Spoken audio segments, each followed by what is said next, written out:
Hi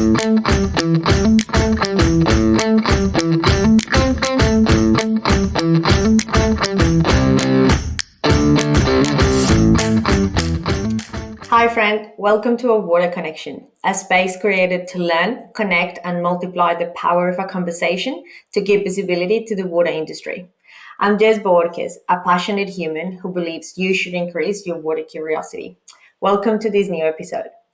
Today, I'm virtually seated with Ryan Gormly. Ryan has joined us today to help us understand one of the concepts that probably we all have heard of, but we may not be really across it, which is water policy. Ryan is an economist and policy advisor specializing in water. He has deep knowledge of Australians' rural and urban water sectors. He has been involved in water policy development and implementation since his early career when he had roles in the Victorian state government. He currently leads one of AETH's consulting areas, supporting federal and state government in building policy expertise in primary industries and water management. Welcome to All Water Connection, Ryan.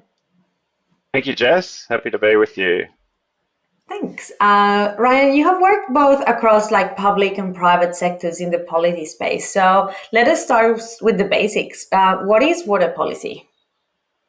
Okay, that's a very good question.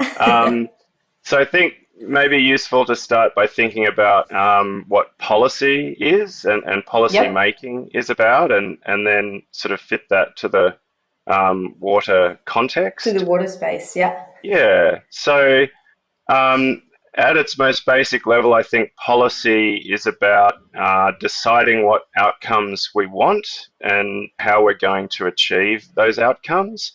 Or conversely, what outcomes we want to avoid or things we don't want to see, and how we might go about avoiding those things from occurring. So for water, I think it's about deciding what we want from our water resources or what we want for those water resources, and how we might go about managing them to achieve that. Yeah, that's a great introduction to it, and I guess I'll get into a little bit more of the process. But yeah, in the core of it is what is the outcomes that we want for our water in any particular area, and how can we get there? Who is responsible for developing this? Is it normally only the government?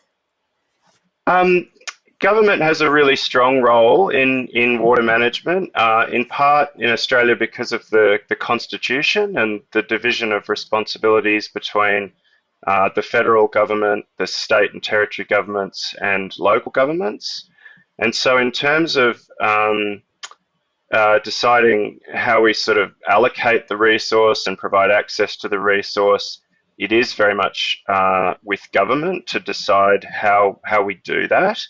And government has a wide range of tools or processes or approaches that we've been refining over many years, which we put in place to manage the resource. But policies can be put in place by private corporations and by other entities, non-government bodies that have some role in using or accessing water. So, private companies might choose to put in policies around the efficiency of their water use in order to try and drive lower consumption and lower cost, or to reduce their environmental impact. And so those policies might relate to the operation of just that organisation, whereas when government is making policy, it's making decisions about a broader context and use of the entire resource. Yeah. So private organizations can do policy for what they are. If it is a company that develops or whatever product, maybe they have a policy around how to use the water for the development of this product. You touched on something that I had here in my questions, in that the government will has the three levels here in Australia, at least in federal, state and local. In terms of water policy, do they speak to each other? Those policies kind of refer to each other to guide in what those outcomes for the water resources want to be? Yeah, in different ways they do, and to different extents they do. So As an example, the Commonwealth government often plays more of a coordination and sometimes a leadership role to try and support more consistent policy arrangements across the states and territories, and to support best practice. So, um, a common piece of water policy you might hear referred to as the National Water Initiative. And so that's a Commonwealth policy, but which is implemented in the main, is implemented by the state governments. And so it was designed to try and drive some greater consistency and higher performance in policy across the state governments. And then there is interaction also at the local government level, depending on how regulation plays out at the state level. There is interaction at that level as well. Yeah, of course, there needs to be like some coordination there. And is policy something that is created like once and then is just updated, or there are all the time new policies or like documents coming into play into how we should manage our resources? Is that how is the general process for that? Yeah, so if people are familiar with the policy cycle, or if they're not, it's worth Googling or looking up the policy cycle. But policy is, an ongoing thing. Sometimes we go through a process of making policy and we think our policy settings are right, but then we might evaluate and review those settings over time to see if they're still working, if they're doing what we wanted them to do, whether they need to change. Obviously, the external environment is kind of constantly changing, and so we do need to update policies over time. Certainly in Australia, the water policy settings are quite mature. We might argue we've spent a long time reforming the way that we manage water, particularly in response to the variability that we have in water supply in this country. And so settings are quite mature, and we're often in the process of reviewing and updating and refining rather than making wholesale changes to the way we manage them in this country. Yeah. So it is something that, of course, is dynamic, and I'd imagine, like with different circumstances that might change in the future, we might have to just kind of change how we manage those resources to like respond to something that might come down the line. So yeah, for people like you mentioned, that policy cycle. If we want to avoid our audience to have to Google it, can you give us a little of a definition? Yes. Of it? I imagine is what you were saying that like it's refining and then revising it, and but yeah, very curious about that concept. I had never heard of it. Okay, so it's a kind of a diagram. It's a little wheel that usually starts with what we call issue identification or agenda setting. So trying to determine what the issue is, or the policy issue is that we're facing or we want to deal with. We then undertake policy analysis, which is trying to understand the issue, so what the drivers are or what the consequences might be. We look at policy instruments, so those might be the tools or the processes, the way that we might respond to the issue. There's consultation and coordination, and then decision making. And so that part of the process is about understanding what the impact of different policy instruments might be on the community, what the views of different stakeholders are about that policy, and then working with other stakeholders, which might be other governments or industry, to coordinate around implementation or make decisions about implementation.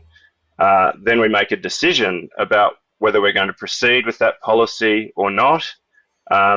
Once a decision's been made, we look at implementation, and then we come back to evaluation, which I mentioned a moment ago, which completes the cycle.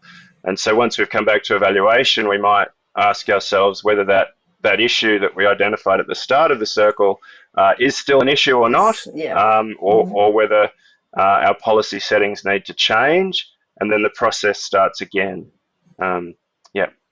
Yeah, it has a lot of similarities with other type of engineering projects where you might have like an issue and then you try to come up with solutions. Then you kind of have your stakeholders, then you have the solution. In some of the projects that are a little bit more technical and physical, you might not have that loop, which is a shame. Okay. You know, you always should, because you need to check if you actually whatever you design and did is actually doing what it's supposed to do. So I think it's quite interesting. And what I might do is just put I will Google it, and then I'll put the Okay.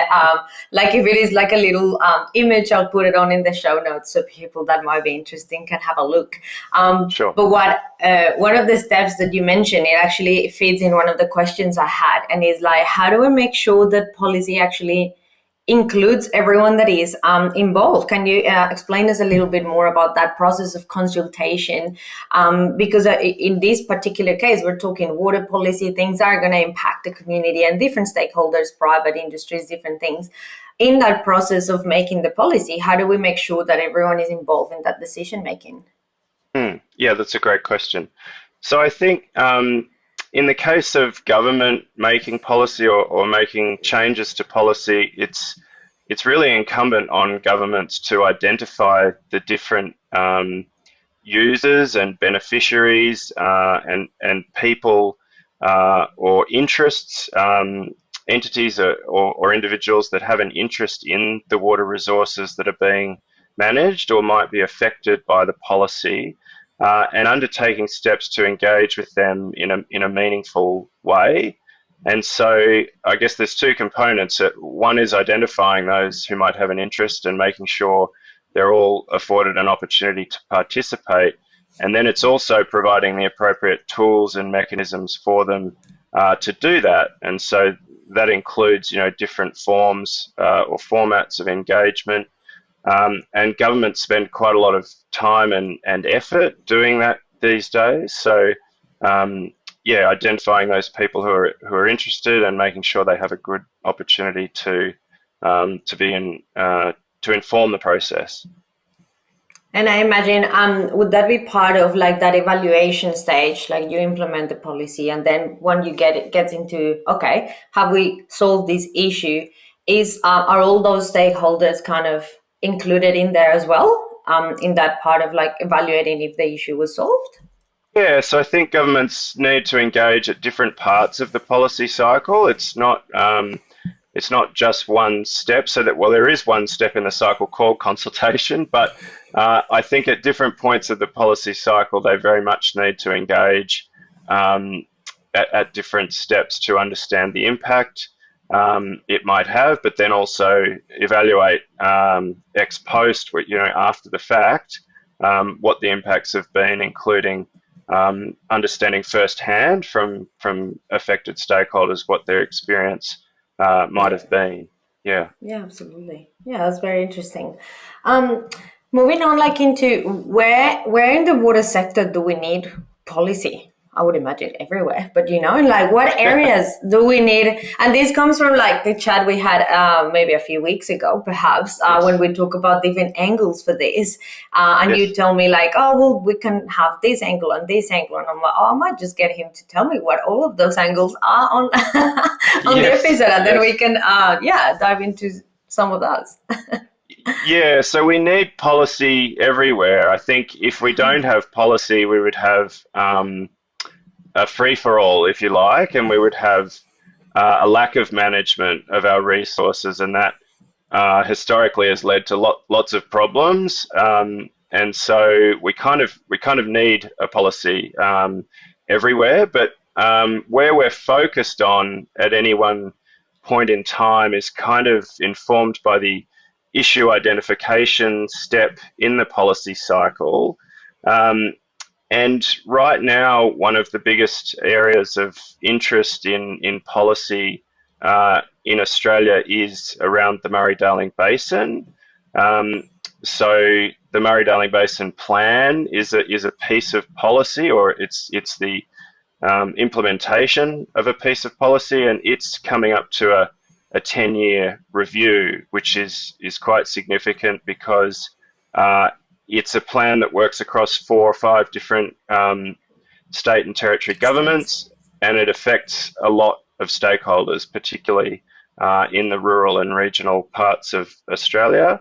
And so that's very front and centre right now in the media and in negotiations in the Parliament at the Commonwealth level, and in the bureaucracy. So in the Commonwealth government and state governments, there's a lot of work going on to evaluate the Basin Plan. But as another example, if we go back some years in Australia, people might recall some severe drought, and in the urban setting, that was a big problem because a lot of the big cities were potentially going to run out of water. And so the issue at that time was really about how we secure enough water for drinking and town supplies in the major cities. And a lot of desalination infrastructure was built in response to that, in response to that issue. So I guess there's an urban example there and a rural example.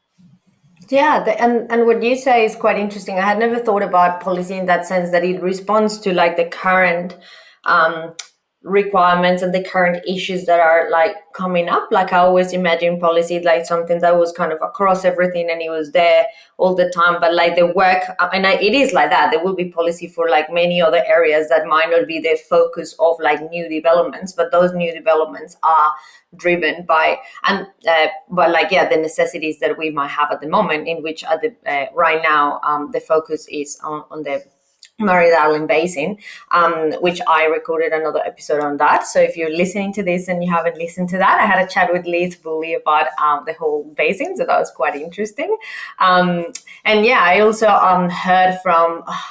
I read in the news yesterday that somewhere in Queensland they were activating like a diesel plant because they're starting to prepare for summer, in which we're going to have like probably drought conditions. The reservoirs over there are probably going to deplete, so they were going to start ramping up the diesel to make sure that during the summer they were not going to run out of water, which is a result of probably those policies that you were mentioning earlier that were at that time pushing for like that urban water security issue. So it's certainly one example, I guess, of how policy informs something many years after into how do we manage our resources. Yes, yep. That's right. Yeah, that's very interesting. What about like other areas? We talk about like rural, urban water security. We had mentioned also like environmental and traditional owner access to water. Would that be? I guess that's part of the basin plan as well. Like it's one of the main roles that water is having in those areas. Yeah, so the Basin Plan, in large part, is about striking a balance between the needs of the environment and consumptive water use. So particularly for irrigation uses in the basin. But as part of the plan, there's a strong interest in developing policy to better address traditional owner needs and aspirations in relation to water. And as an example of that, there's a current policy at the Commonwealth government level to acquire water entitlements on behalf of traditional owner groups and provide them with those entitlements so that they would have direct access to use and benefit from water entitlements, which are like a form of access right, so that they could have specific use of water in the Murray-Darling Basin. And at the state government level and in many other contexts now, we're seeing a lot of policy making along similar lines. So where governments are trying to, or water utilities even in some cases also, are trying to provide more formal access to water for traditional owner interests. And those things reflect, I think, a broader conversation about traditional owner interests nationally and across different sectors of the economy. But certainly in water, we see it in relation to access entitlements, but also service provision and service levels in remote and regional communities as well.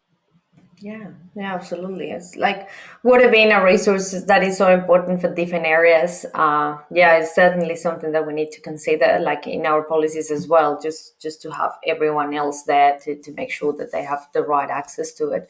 Um, when you're like a water policy professional, do you know like because these sound like very different areas, like rural use, urban use, and like environmental use, and all of that.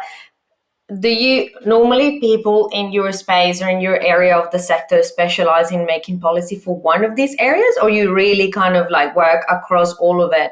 Everything policy in water, you're there, or like people that work Uh, in policy are there?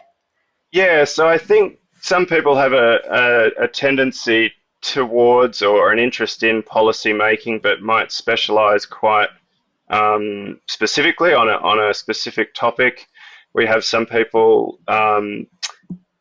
professionals across the country who are very focused on a certain aspect of policy making, and that might include a very strong focus on some of the rural issues or on some of the urban issues.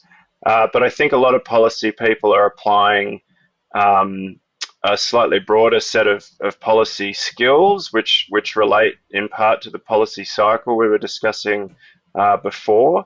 Uh, but certainly, yeah, a lot of policy professionals like will specialize in particular areas of the sector. Yep. Yeah, yeah, that's interesting. Ryan, what do you think is the biggest water policy challenge that the sector has at the moment? Um, I think a lot of people would point to climate change at the moment as being one of the central drivers, I suppose. But I think um, that issue manifests itself or plays out in different ways in the sector. So I think there's a strong conversation about water security in towns and cities in recent times, and I think that will be a really important topic going forward. So it's not just a climate change issue; it's partly driven by increased demands for water, so growing populations or changing location of people around the country that influences the water security question. But certainly in the basin and in rural and regional areas, there's a lot of work being done to try and understand what the specific impacts of climate change might be. So whether we'll get more rain or less rain, whether it'll be more in the north or more in the south, and those types of issues will really drive, I think, policy and decision making going forward. So, forcing us to consider whether the policy settings are right if those changes eventuate, and looking at what the consequences might be and how we might have to adapt in Yeah. response to that. Yeah, definitely. Like in the recordings I've done so far, probably 80% of the times climate change has been the biggest challenge and different Yeah. angles of it. But as you say, it's not only the how the rainfall might be changing, it's like there are other things that add up into that challenge. That is not only the climate, the change in climate as it is. But Mm. yeah, certainly that's probably we're at a point in time that we will have to just go and check our outcomes in policy and like what do we actually need? Do we need to change? Do we need to redirect our efforts somewhere else? So yeah, sounds like an interesting challenge. Yes. And what would be your message to young water professionals that might be listening to this right now that might be interested in policy? Yeah, so I think for us, or for my team and the areas that I work in, I think we're always encouraging people to learn about and understand the history and the development of water policy in this country. There's a great deal that's occurred to date in terms of us learning and adapting our systems and our approach to managing the resource. And a lot of that history is very instructive, I think, in terms of why we do things a certain way nowadays here, and there's a lot to be learnt from that development. I would suggest so. Maybe schooling up on the history of how we've developed things, because as I said earlier in the conversation, our policy settings are quite mature in this country now, and something that I think a lot of policy professionals here are quite proud of where we are. It's not perhaps perfect and it's always evolving, but certainly a lot has been learnt from the variability of rainfall in this country over time, and a lot of lessons to be learnt, and shared elsewhere on that basis, I think.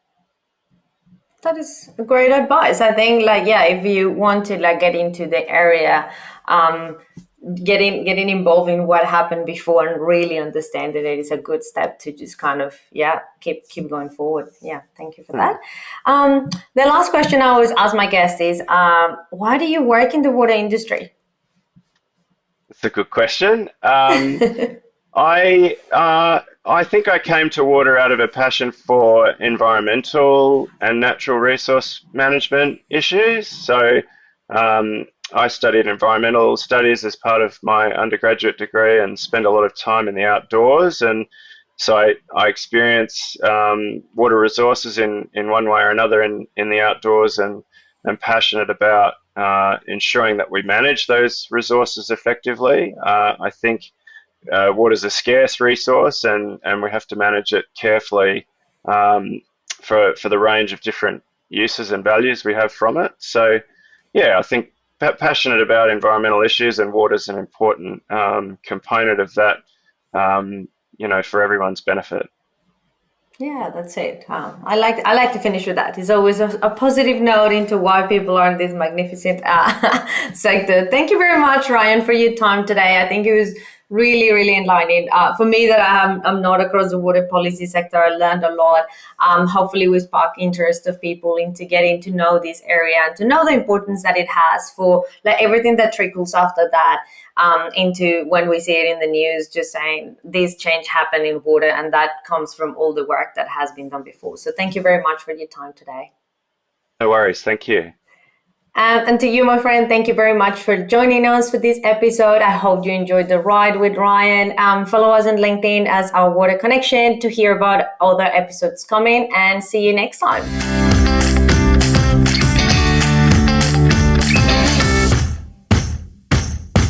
Okay.